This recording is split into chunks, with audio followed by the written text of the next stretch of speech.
El 27 de septiembre del 2023, es decir, hace muy pocas semanas, la JEP, que es el Tribunal de Justicia Transicional que se creó a partir de los acuerdos de paz en el 2016, abrió un nuevo macrocaso, el macrocaso número 11, que va a investigar la violencia basada en género, incluyendo la violencia sexual y reproductiva y crímenes cometidos por prejuicio.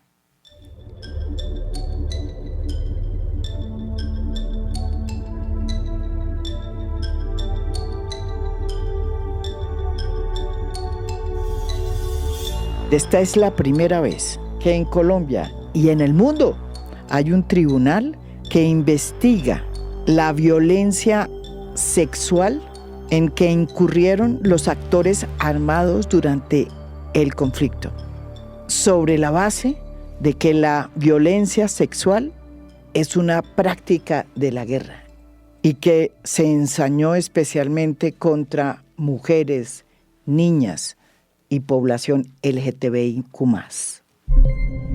Muchas gracias por acompañarnos en este día tan importante. Desde la Sala de Reconocimiento queremos compartir con ustedes la decisión que se ha tomado recientemente sobre la apertura del macrocaso 11, que investiga la violencia basada en género. Pero además, por primera vez también se dice la verdad de por qué la violencia sexual se ensañó contra esa población. Porque detrás de esa violencia sexual que se utilizó como un arma de guerra está el prejuicio, el machismo y todos los valores patriarcales que desde la trastienda también le echaron leña a la hoguera. El hecho de que la JEP haya finalmente decidido abrir este macrocaso en un tema que siempre ha estado ahí, pero que había sido de alguna manera evitado, es un avance en materia de derechos humanos y es producto de un esfuerzo muy arduo de movimientos feministas y de ONGs que luchan por los derechos de la población LGTBIQ+. Este movimiento se hizo presente en La Habana, desde que se inició el proceso de negociación entre las FARC y el gobierno de Juan Manuel Santos, y llegó ya unido en una alianza que se llamó 5 Claves y que estaba integrada por la Red Nacional de Mujeres, la Corporación Humanas, Cisma Mujer, Women's Link Worldwide y Colombia Diversa. Y finalmente logró que se incluyera en la firma del acuerdo que la violencia sexual, la violencia reproductiva y otras violencias motivadas precisamente por la sexualidad no fueran objeto ni de amnistía ni de indulto y que fueran además consideradas como crímenes de guerra. Y desde entonces, esta alianza insistió por más de 5 años ante la JEP para que diera apertura a un macrocaso, para que se garantizara la investigación, la sanción y la reparación a las víctimas que habían sido blanco de la violencia sexual por cualquier causa de discriminación o prejuicio. Esa lucha acaba de dar frutos con la decisión de la JEP de abrir el macrocaso número 11. Aquí en A Fondo, hoy contamos cómo fue que se tejió esta investigación y cuáles fueron sus hallazgos. Hallazgos que impulsaron la decisión que hoy afortunadamente tomó la JEP, de manera tardía, pero la tomó. Y que, repito, es un hecho histórico, porque por primera vez, dentro de todos los horrores que sucedieron en el conflicto, se va a investigar la violencia sexual, que fue utilizada, repito, como un arma de la guerra. Y se va a tener que encontrar a responsables y tendrá la JEP que sancionar a los responsables. Una de las distorsiones que ha tenido este conflicto es que los responsables de crímenes atroces pueden confesar, como de hecho ya lo han hecho, esos horrores. Pero una cosa muy distinta es que confiesen que violaron a mujeres, que violaron a niñas y que maltrataron y acosaron a la población LGTBIQ+. De eso poco se habla. Como si matar fuera parte del paisaje, pero violar todavía no. Esta historia comienza antes del acuerdo de paz. En momentos en que se estaba montando el marco para negociar la paz con las FARC. Y desde luego, este tema de la violencia sexual como arma de guerra, pues no estaba ni posicionado en la agenda ni existía. Así lo cuenta Linda Cabrera, la coordinadora de Cisma Mujer, una de las ONGs que forman parte de la Alianza 5 Claves. Bueno, este logro de 5 claves, de la apertura del macrocaso 11, comienza varios años atrás. Nosotras nos unimos con el propósito de posicionar una agenda frente a la violencia sexual en el marco del conflicto armado en el proceso de paz de La Habana. Por supuesto, ese tema no estaba en la agenda, no fue bien recibido, pero nosotras nos dimos a la tarea en nuestra alianza de posicionar las medidas que finalmente fueron incorporadas en el acuerdo de paz a favor de las mujeres víctimas de violencia sexual en materia de acceso a la justicia, reparación y demás. Y nos fuimos a hablar también con las FARC y con el gobierno, en el grupo de expertas. Como alianza estuvimos allá hablando con ellos y ellas sobre la violencia sexual. En ese momento no se aceptaba nada, todavía no se reconoce, pero logramos posicionar el tema, logramos incorporar medidas y lo defendimos en el proceso de adopción normativa, y luego nos dimos a la tarea de presentar todos los casos como organizaciones que representamos hoy en día y que están a la espera del inicio de su trámite en este macrocaso que hoy logramos como alianza. Adriana Benjumea es la coordinadora de Corporación Humanas. Ella estuvo en La Habana. Fue una de las personas que más viajó allá para ver cómo le abría espacio a un tema que no tenía ninguno. Y fueron días y momentos muy duros, porque como dijimos antes, sobre ese tema de delitos sexuales no se hablaba. Ella estuvo allá y fue testigo de lo difícil que fue poner sobre la mesa los delitos sexuales como arma de guerra. Porque si en algo es que se parecían las FARC y el Estado colombiano, era que ambos compartían de alguna manera los valores patriarcales. Así recuerda esa experiencia aquí en A Fondo Adriana Benjumea. Bueno, María Jimena, realmente nosotras como 5 claves entendimos también que esa discusión en La Habana y en general en los temas de justicia en este país no es fácil, porque pensémoslo y expliquémoslo de esta manera. Si tú piensas en las ejecuciones extrajudiciales, tú estás pensando en un actor armado, tú estás pensando en el ejército, por ejemplo, en la fuerza pública. Si tú piensas en los secuestros o en las retenciones de personas, piensas en las FARC. Pero cuando tú piensas en los delitos sexuales, en las violaciones a niñas, en las violencias sexuales, en otras formas de violencia sexual, ahí tú no puedes separar, y lo que se encuentra y el panorama es que todos los grupos armados que en Colombia han participado en la guerra han cometido violencia sexual, y ningún ejército, legal o ilegal, quiere aparecer como un ejército violador, ni quiere aceptar que la revolución no se hace violando mujeres y niñas, y no quiere aceptar que no se cuida a la población civil violando mujeres y niñas. Entonces las partes confrontadas en La Habana no iban a recibir bien a 5 claves, que estaba de parte de las víctimas de violencia sexual y estaba diciendo que justicia para esas víctimas. Y eso que fue fundamental, que tuvo muchos logros realmente en ese acuerdo, pues tiene varias cosas que están ligadas a la metodología de investigación, a tener grupos especiales, por una cosa que es fundamental, y es que es uno de los crímenes que más su registro puede tener, porque pues por muchas razones, por miedo de las víctimas, por vergüenza de las víctimas, que muchas veces son señaladas socialmente, no se pone la vergüenza en el victimario, sino en la víctima. Bueno, y por otras razones más, pero hay un logro fundamental que hace que hoy se abra el macrocaso y que pudo haber sido resuelta solo con una frase, y es que 5 Claves logra que la violencia sexual no sea objeto de amnistía ni indulto, que sea un crimen grave que tiene que ser investigado en la JEP. Y es histórico porque en ningún otro acuerdo de paz del mundo se ha aceptado que la violencia sexual sea un crimen grave sujeto de justicia transicional.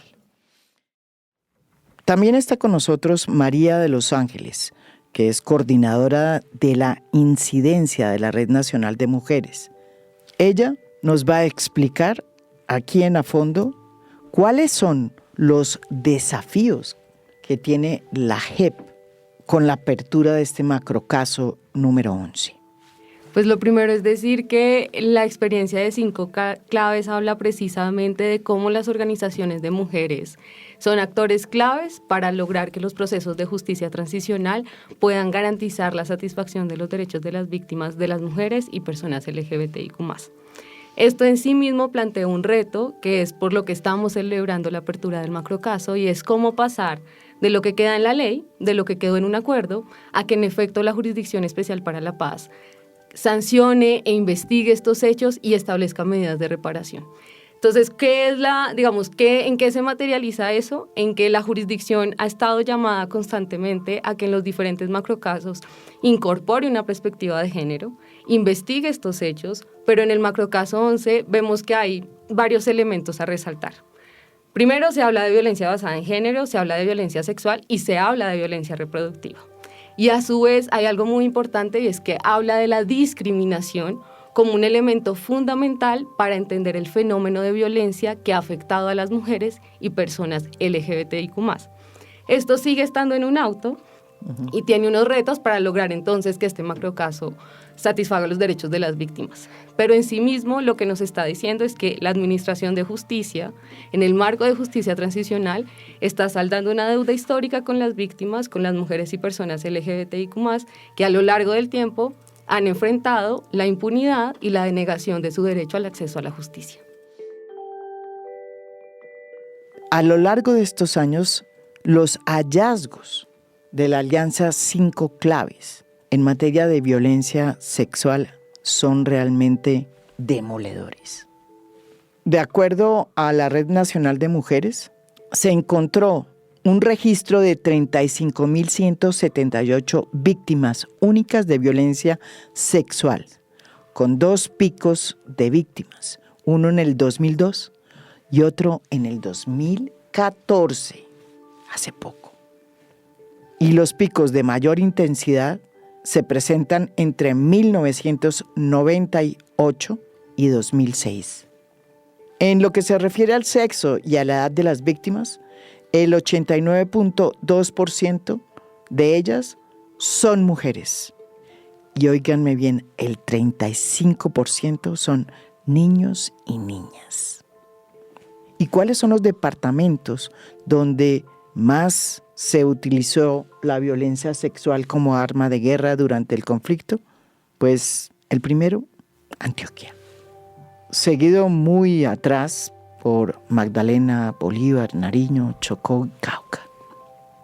En lo que se refiere a perpetradores, si bien el 30% de los registros no los identifica, se documenta como principal responsable a los grupos paramilitares, con el 33% del porcentaje, seguido de la guerrilla de las FARC con un 5.82%, luego con un 3.14% agentes del Estado y un 1.42% a múltiples actores distintos a los ya mencionados.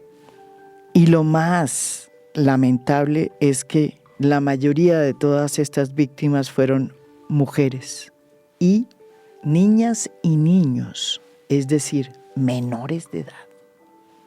Teniendo toda esta investigación que ya había sido hecha por estas ONGs, por esta alianza 5 Claves, la gran pregunta es no por qué la JEP abrió finalmente este macrocaso, el macrocaso número 11, sino por qué se demoró tanto. Linda Cabrera nos responde la pregunta. Se demoraron mucho, María Jimena, y eso es una pregunta que todavía le tenemos a la JEP, ¿no? ¿Cómo va a garantizar que una vez empiece a funcionar este procedimiento para las mujeres víctimas y para las personas LGBT, cómo va a desatrasar la tarea de alguna manera? ¿Cómo va a lograr tener los mismos avances que ha logrado, porque en efecto ha logrado avances muy importantes en materia de secuestro y ejecuciones extrajudiciales, pero llega un poco tarde la decisión y eso hay que reconocerlo. Y frente a eso se esperaría que la JEP adopte unas decisiones de priorización, de mecanismos especializados para acelerar los procedimientos, la identificación, la caracterización, y pues eso también es parte de un poco de lo que nos deja dudas el auto en que se toma la decisión, y es porque tienen muchas preguntas todavía, preguntas que pareciera ser que estos 5 años no han resuelto, y la pregunta para ellos es ¿por qué hicieron todo este tiempo? Si nos preguntas de alguna manera, yo creo que en el auto recogieron la información nuestra, nuestro trabajo de alguna manera que presentamos, pero no resolvieron la caracterización de los agresores, la caracterización completa de las víctimas, eso es algo. Ahora, ¿cómo van a investigar? Van a investigar en función de patrones de victimización, que es alguna metodología que han venido implementando la JEP, patrones de victimización a personas LGBT y a mujeres, claro, con una división que nosotras no compartimos, y es que va a ser un subcaso para FARC, un subcaso para Fuerza Pública y un caso de intrafilas. En los 2 primeros se separa el actor armado, cosa que nosotras hemos dicho que no está bien, por lo que explicaban mis colegas al inicio, porque todos los actores han perpetrado violencia sexual, y esa es una división que solo refuerza la masculinidad guerrera, sus supuestas divisiones, sus supuestas, digamos, legitimaciones para el ejercicio de la guerra, pero es algo que no le dice nada a las víctimas de violencia sexual. Si algo tú encuentras en las mujeres víctimas de violencia sexual es la unión total, el apoyo, la solidaridad, y nunca van a decir, no, tú eres víctima de las FARC o tú eres víctima del ejército, aquí no cabes en este grupo. O sea, las víctimas son todas y se ayudan y se apoyan mutuamente. Entonces, queríamos un caso conjunto, bueno, va a haber 2 subcasos por actor armado. Y la prueba de que se podían unir es que los patrones son idénticos. Los patrones son la violencia sexual perpetrada contra poblaciones LGBT y contra mujeres son iguales. Entonces se podían unir. Si son los mismos patrones, porque ese era un argumento que nos daba la JEP. Es que los patrones son distintos, es que ellos actúan muy distinto, y nosotras con la documentación de centenares de casos les decíamos no son tan diferentes, únalos. Y pues finalmente salen divididos por actor armado, pero bueno, con esta metodología patrones será que se lleve a cabo la investigación. La metodología que va a utilizar la JEP para investigar el macrocaso número 11 establece la división en 3 partes.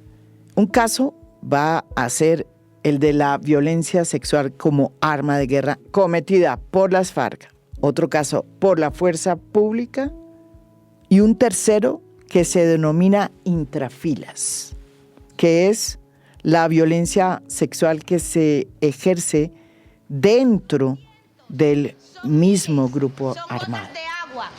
Están allá tiradas en la basura y en medio de un sol abrasador. Se multiplican y con cada hallazgo se multiplica la impotencia. ¿Sabías que más de 800,000 mujeres... Adriana Benjumea, coordinadora de Humanas, nos explica en qué consiste este tercer renglón, el de intrafilas.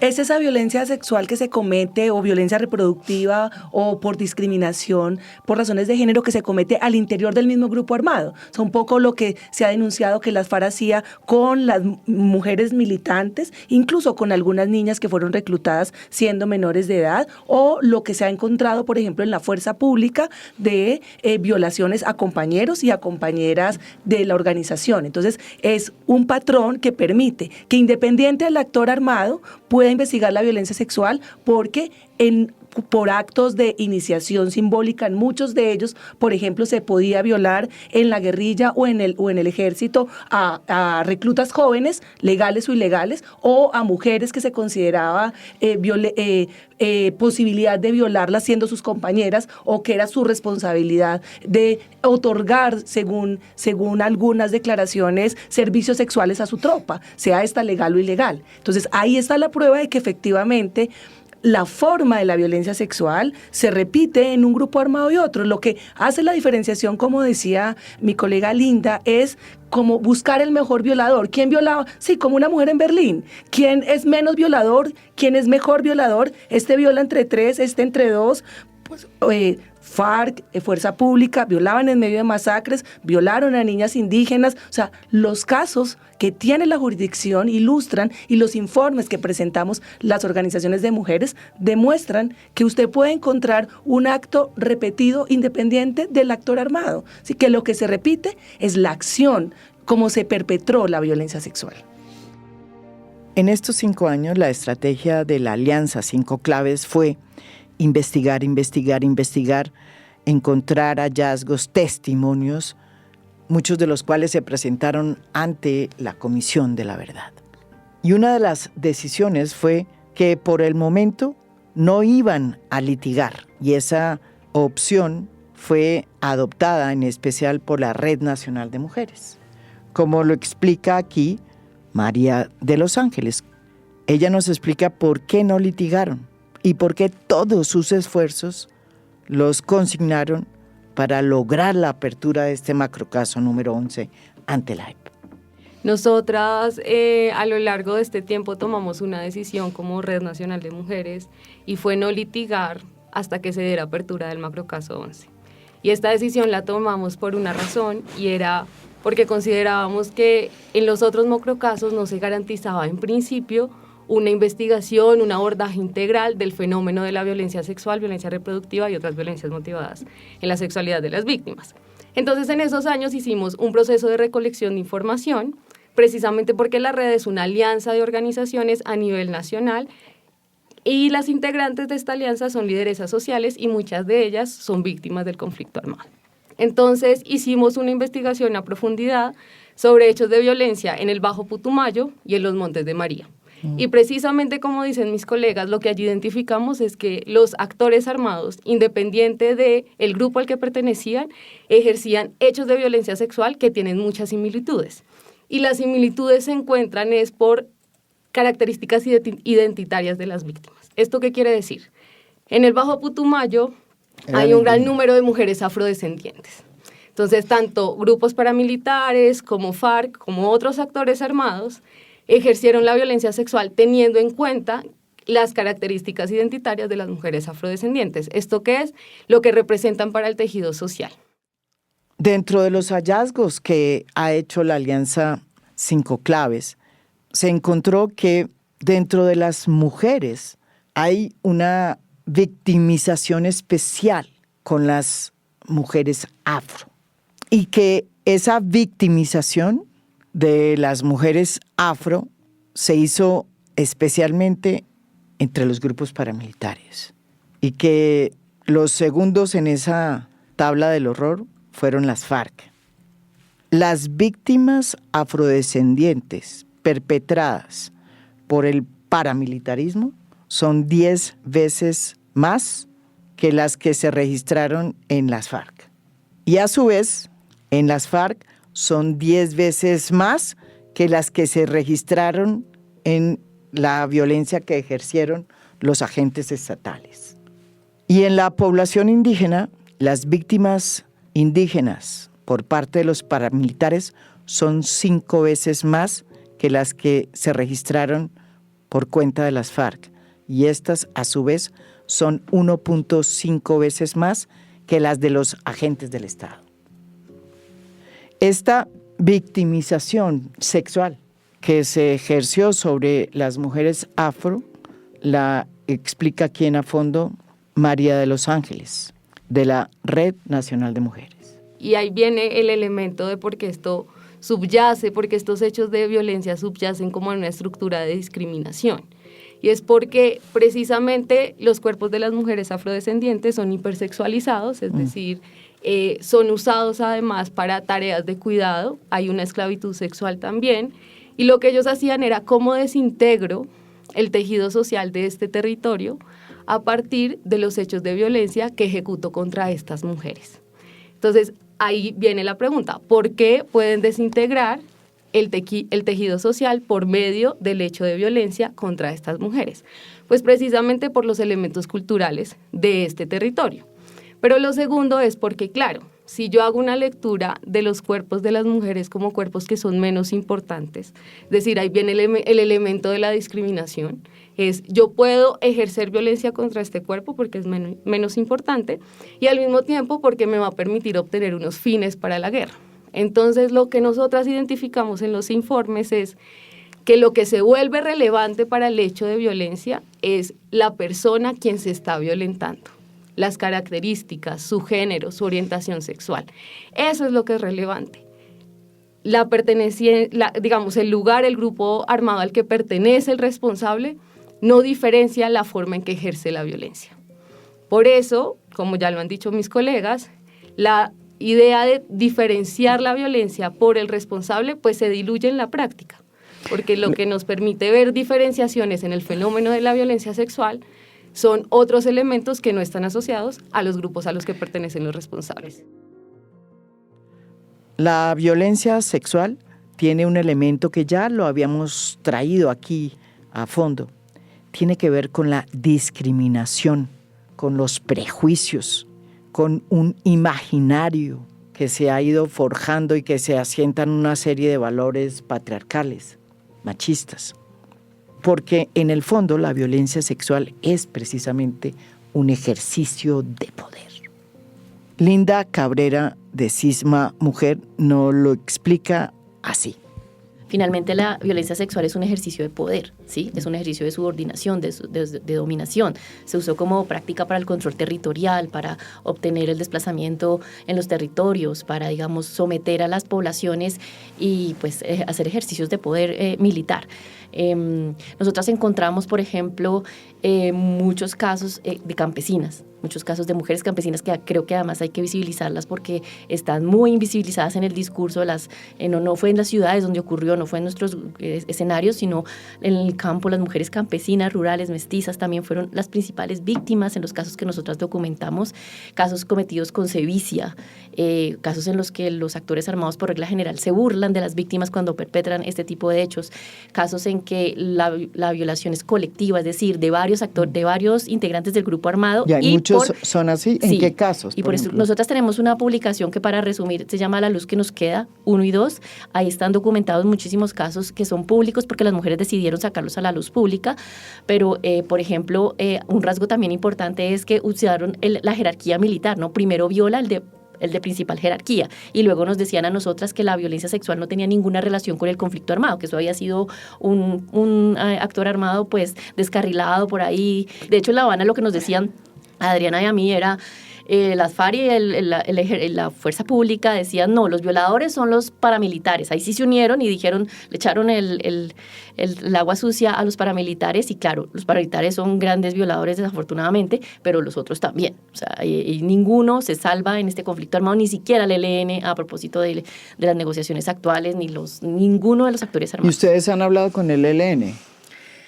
Hemos tenido algunas oportunidades de hablar porque hay espacios abiertos, sobre todo Porque el ELN también niega que haya... Por supuesto, lo que ha dicho 5 Claves es cuando se acuerde con el ELN y haya un modelo de justicia, lo mínimo, o sea, la línea mínima que tenemos es la que logramos para las negociaciones con las FARC. ¿Sí? Que es un tema que generalmente en las negociaciones siempre se deja al final, o sea, nunca se habla de cuál va a ser el modelo de justicia transicional que se va a entregar a las víctimas, porque entendemos que en un modelo transicional se negocian las penas, se negocia el modelo punitivo, pero las víctimas no pueden salirle a deber a los grupos armados y tiene que quedar claro el reconocimiento, pero además la sanción por los crímenes cometidos, y todos han cometido crímenes sexuales. Una cosa es que el macrocaso número 11, que tiene que ver con los delitos sexuales contra la población, especialmente mujeres, niñas y población LGTBI, se esté abriendo y se haya iniciado una investigación para establecer quiénes fueron los perpetradores. Pero otra cosa es que los responsables de esos crímenes de guerra que no pueden ser indultados acepten su responsabilidad. ¿Qué puede pasar si ellos no aceptan su responsabilidad? Aquí nos lo explica muy bien María de los Ángeles, de la Red Nacional de Mujeres. Pues lo primero es que en el marco del proceso de justicia transicional, cuando estos actores deciden someterse al proceso de justicia transicional, lo hacen con un compromiso de la verdad y de someterse a una justicia especial, porque van a asumir que van a aportar a la terminación del conflicto. Esto implica que, en principio, los actores armados tienen una obligación de reconocimiento de los hechos de violencia que han ejercido. Pero lo segundo es que si su voluntad fue terminar el conflicto armado, es necesario que reconozcan el por qué lo hicieron. Es decir, por qué en el marco del conflicto armado deciden ejercer hechos de violencia sexual, violencia reproductiva y violencias contra las personas LGBTIQ+, y con qué fines. Porque si nosotras logramos, si Colombia puede tener una verdad judicial, que en todo caso no depende del reconocimiento solo de los actores armados, es decir, si ellos no reconocen, no significa que no va a haber verdad judicial, porque por eso la JEP tiene una función oficiosa, es decir, tiene que garantizar la verdad judicial. En todo caso, si no pasa a la justicia ordinaria. Exactamente. Si ellos no reconocen, significa que su compromiso con la justicia transicional no se cumplió, se va a justicia ordinaria y la JEP tiene su obligación de esclarecer la verdad de qué fue lo que pasó.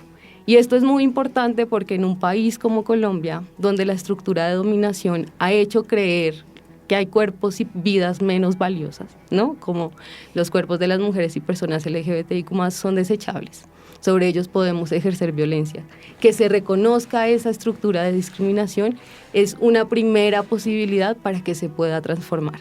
Y para que en Colombia, que persisten, porque el conflicto persiste, se entienda que los diferentes actores armados, independiente de los fines que tengan, un medio para obtener esos fines no puede ser ejercer hechos de violencia contra las mujeres, las niñas y las personas LGBTIQ+. Nosotras se lo dijimos en La Habana, desde ese momento les dijimos, nosotras nos vamos a preparar para un escenario adversarial, es decir, para vencerlos en juicio, porque nosotros sabemos que no van a reconocer. De hecho, sin caso nacional, ellos nada les obstaculizaba estos 5 años haber reconocido y haber dicho, sí, es que nosotros, porque nosotras estuvimos en las audiencias de los otros casos, preguntándoles y diciéndoles qué había pasado en violencia sexual, y no ha pasado nada, no dijeron que hubiese ocurrido. Tuvieron 5 años también para reconocer y nunca lo hicieron. Entonces, pues el caso, por supuesto, es una victoria muy importante para las mujeres víctimas de violencia sexual y para las personas con orientación sexual diversa, pero claramente va a ser un reto el tema del reconocimiento, que es el fundamento de la justicia restaurativa en la que se basa la JEP. O sea, lo que usted está diciendo es que no van a reconocer dentro del proceso que se les va a seguir en la JEP. Pues vemos difícil, no lo han hecho 5 años y nada se los obstaculizó. Esperamos ahora con la activación de estos casos, pues qué va a pasar en las versiones voluntarias que va a citar la JEP para el reconocimiento, qué van a decir, pero pues nuestra hipótesis es que ellos van a negarlo como lo hacen todos los actores armados, entre otras porque el tema probatorio, las declaraciones tienen retos en el camino, es difícil demostrar estos hechos por las modalidades en que ocurre la violencia sexual. La hipótesis que tiene la Alianza 5 Claves de que va a ser muy difícil que los perpetradores de la violencia sexual en el conflicto acepten sus responsabilidades, está afincada en la experiencia que ya tuvieron con las audiencias que tuvieron en el caso 02, en el que las FARC fue compareciente.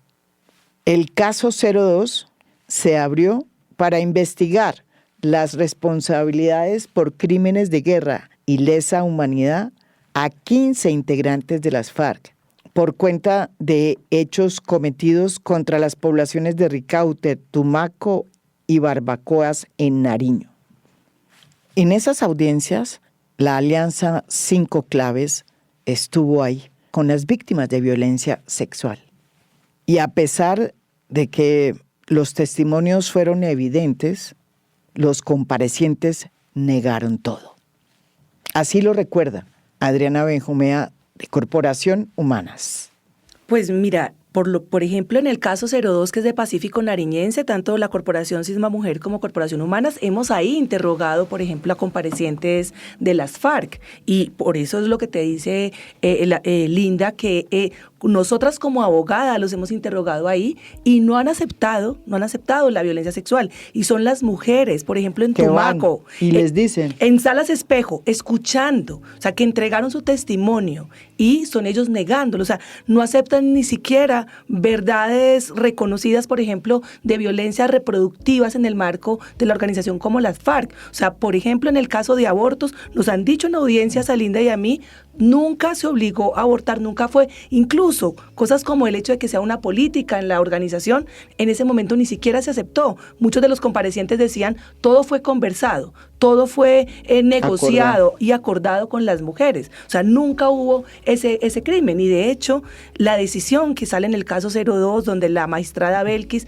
les dice, se prueba que efectivamente las FARC sí cometió crímenes sexuales y que además no solamente los cometió, sino que sabía que se cometían y que no es cierto que haya hecho juicios de guerra, porque si hubiese hecho juicios de guerra hubiese tenido que demostrar que más de, por lo menos en un territorio muy pequeñito, hubiese tenido que ejecutar por lo menos a 160 de sus hombres, y eso no ocurrió. Eso quiere decir, y eso prueba además, que no lo hizo. Y eso hablando de las FARC. Un poco lo que te plantea Linda es que, y lo ha dicho Cinco Claves, el reto ha estado en fuerza pública, porque en FARC es una organización que entregó las armas y está en un proceso, pero el ejército y la fuerza pública, por ejemplo, en documentaciones que nosotras hicimos en Montes de María, todo ese modelo de seguridad democrática que generó cantidad de hombres armados de la fuerza pública. En los 15 municipios de Montes de María, lo que hizo fue que aumentó la violencia sexual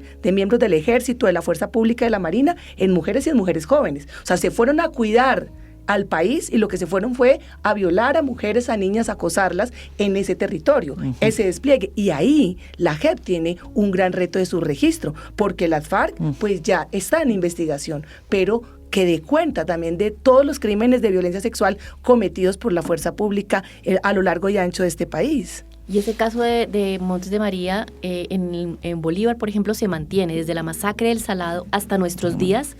La Infantería de Marina sigue violando mujeres y niños hasta el día de hoy. ¿Pero por qué? ¿Cómo es? Por el control territorial, la militarización, porque hay un ejercicio de poder, de abuso también frente a comunidades vulnerables, y no hay, digamos, mucho control frente a eso. La fuerza pública es una de las grandes responsables de la violencia sexual de este país. Como la política que adoptó la Alianza Cinco Claves para investigar la violencia sexual dentro del conflicto en Colombia era investigar estos delitos sin diferenciar quién los cometía, pues les costó aún mucho más trabajo investigar cómo fue que se dio la violencia sexual dentro del ejército y la policía. Ese fue uno de los grandes retos de esta Alianza Cinco Claves. Y nos lo explica aquí en a fondo Linda Cabrera, coordinadora de Cisma Mujer. Uno de los retos grandes que tuvimos fue identificar los casos de fuerza pública, porque el sistema está hecho para no permitir identificarlos. Por ejemplo, cuando las víctimas se van a registrar para las ayudas de la unidad de víctimas, les dicen que no, que digan que mejor su victimario fue las FARC o cualquier grupo armado, pero no la registran muchas veces cuando dicen que es la fuerza pública. Y en adelante, entonces, hay una serie de barreras institucionales que no permiten que se registren adecuadamente, además, obviamente, de toda la complicidad de alguna manera que la Fiscalía también ha tenido en esos casos, porque no los ha investigado, no los ha impulsado y no les ha dado, digamos, el trámite que se necesita cuando se han identificado. A esta realidad se suma el hecho de que evidentemente el Estado en Colombia ha investigado mucho más los delitos de violencia sexual cometidos por las FARC, pero en cambio los delitos cometidos por la fuerza pública pues no han tenido el mismo tratamiento, como nos lo explica aquí Adriana Benjumea de Corporación Humanas. Por ejemplo, la Fiscalía entregó a la jurisdicción gran cantidad de archivos de violencias sexuales cometidas por las FARC, pero en las de la fuerza pública lo que hizo fue archivar muchos casos. Por ejemplo, en Norte de Santander, en el Catatumbo, lo que hacían los comandos de policía y del ejército, o sea, con mujeres jóvenes, por ejemplo, con mujeres habitantes de calle con alguna deficiencia cognitiva, alguna discapacidad, era convertir incluso a esas mujeres casi que pues en una expresión muy pues muy vulgar, pero muy representativa, casi que en su sanitario, sin que nadie pudiese controlar siquiera eso, y solamente cuando estas mujeres aparecían, por ejemplo, embarazadas, ahí había un escándalo que era tapado además por el jefe del batallón o de la policía, donde simplemente se cambiaban o se negociaban, o comandantes de brigadas negociando con el papá de niñas víctimas de violencia sexual para que se callara o saliera del territorio. Y eso es el reto que está por asumir la jurisdicción. O sea, una investigación en fuerza pública que efectivamente es hoy más difícil, pero que incluso el GRAI, el grupo de investigación de la JEP, dijo, se encontraron los casos, y en el universo de casos tengo también más de 1000 casos cometidos por agentes de la fuerza pública. ¿Sí? Eso quiere decir que sí pasó, que aún siendo un reto del subregistro y las mujeres teniendo más miedo, aún así se encontraron los casos. Una de las prácticas de esta guerra no fue solo el abuso sexual, ni las violaciones y los vejámenes que eso conllevaba. También hubo violencia reproductiva, es decir, también hubo una violencia que impedía la autonomía reproductiva de las mujeres y que era ejercida por las personas que utilizaban su poder en el conflicto, en la guerrilla, en los paramilitares, para decidir si las mujeres podían tener o no hijos y si podían acceder a una información sobre prevención en salud sexual o no. En lugar de que las mujeres decidieran si querían tomar anticonceptivos, si querían hacerse legrados, si querían tener los hijos, ellas tenían que vivir bajo unas órdenes que cortaron de un tajo la autonomía sobre su cuerpo y sobre su vida.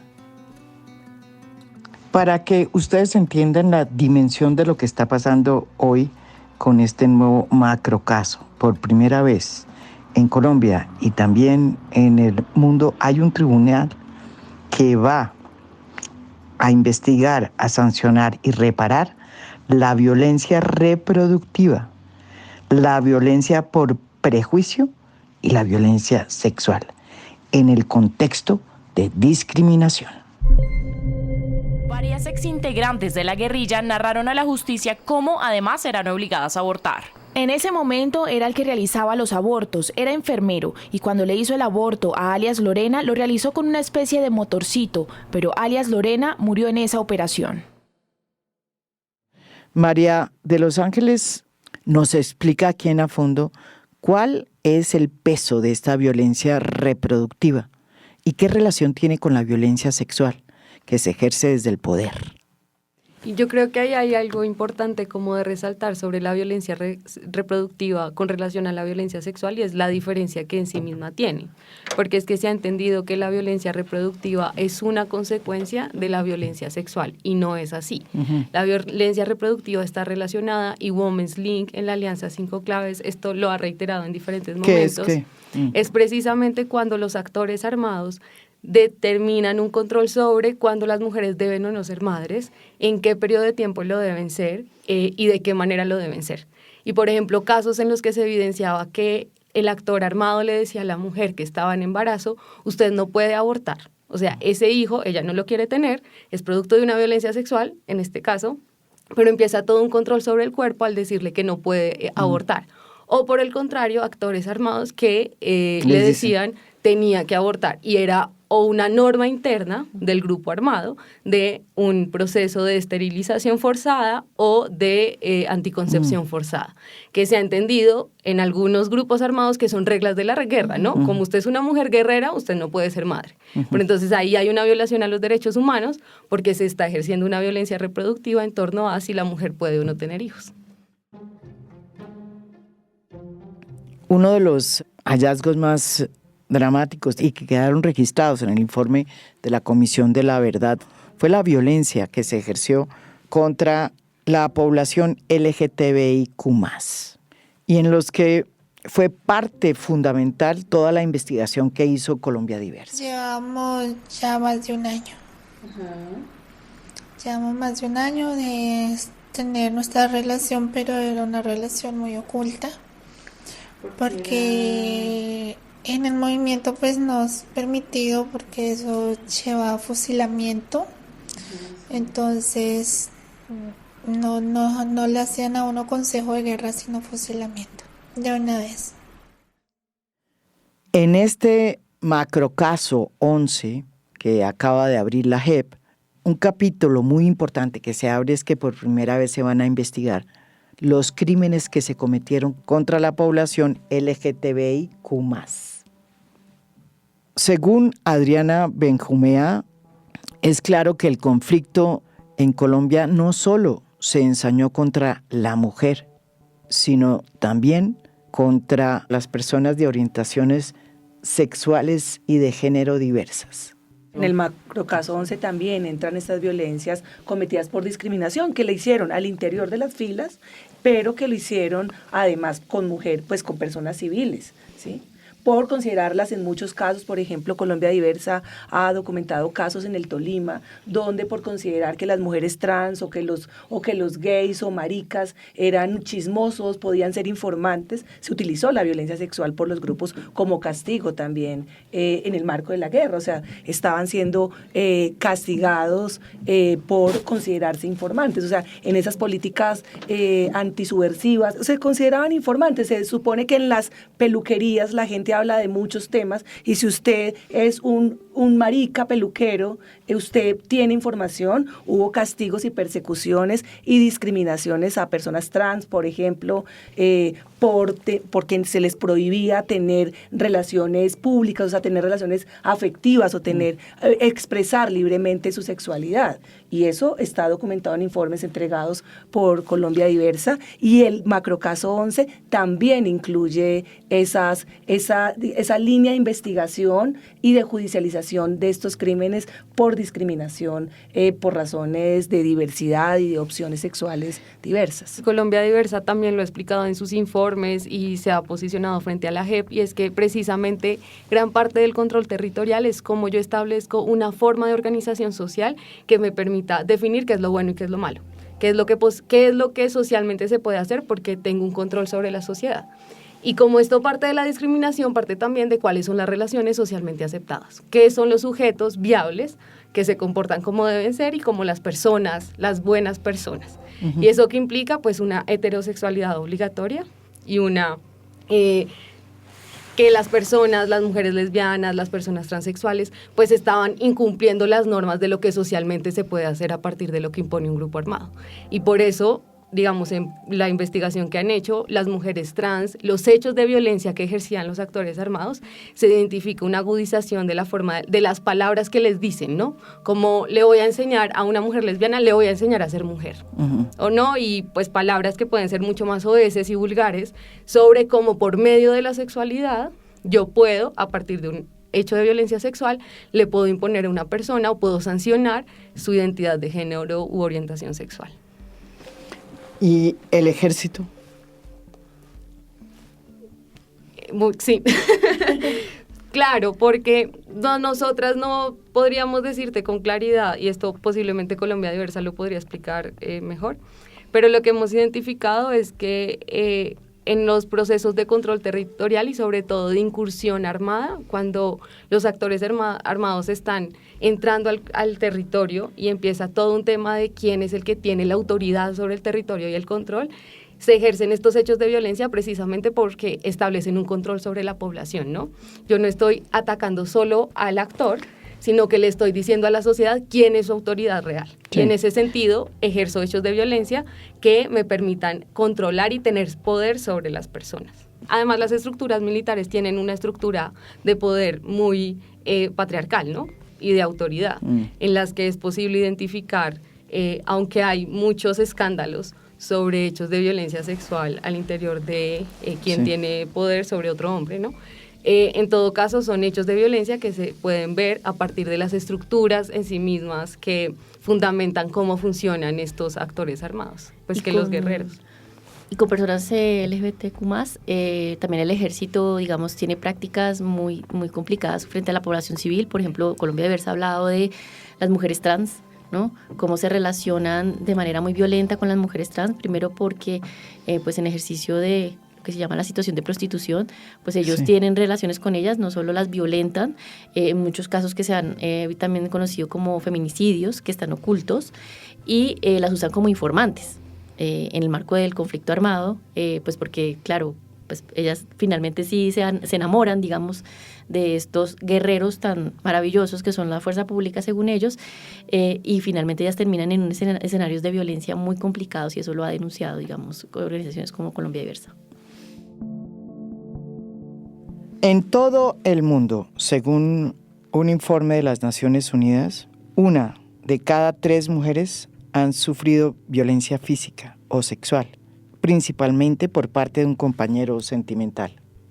Cuando se trata de acoso sexual, esta cifra es todavía mayor.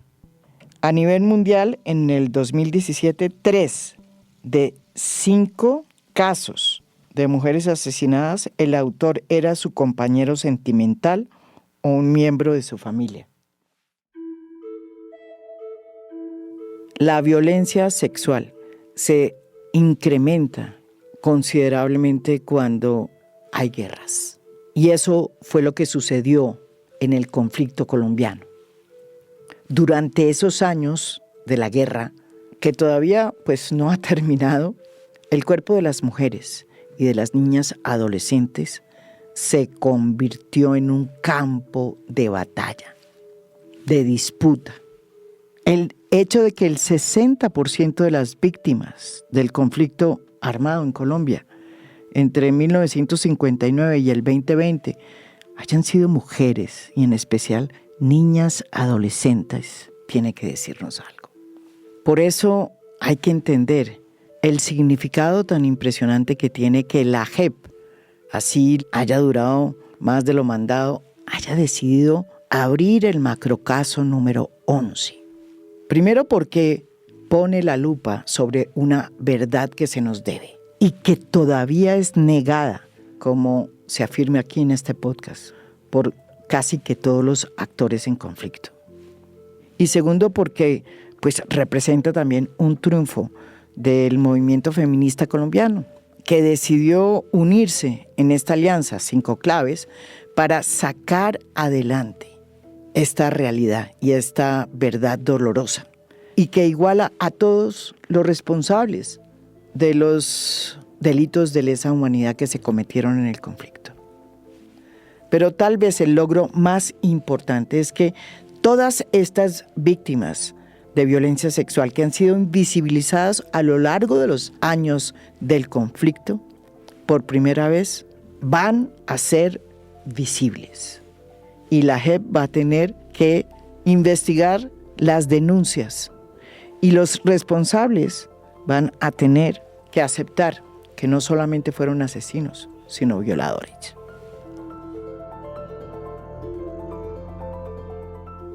Este podcast se hizo en colaboración con todos los hallazgos y aportes de la Alianza 5 Claves. Mi nombre es María Jimena Duzán.